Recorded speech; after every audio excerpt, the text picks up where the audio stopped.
আসসালামু আলাইকুম রহমতুল্লাহ। কেমন আছেন সবাই? আশা করি আলহামদুলিল্লাহ সবাই ভালো আছেন। এই মুহূর্তে আমি আপনাদেরকে দেখাচ্ছি, এটা হচ্ছে পটিয়াঘাটার ব্রিজ।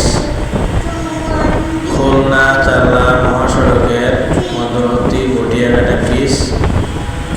এই যে পটিয়াঘাটা ব্রিজ, এই যে একটা নদীর নাম হচ্ছে শোলমারী নদী। শোলমারী নদীর উপরে ব্রিজ অবস্থিত। ওপার দিয়ে বয়ে গেছে কালীবাসা নদী, রূপসা নদী। আপনারা দেখতে পাচ্ছেন এই ব্রিজ দেখা যাচ্ছে। তো আপনারা কে কেমন আছেন ইনশাআল্লাহ সকলে কমেন্ট করে জানাবেন। দুপুরের শুভেচ্ছা।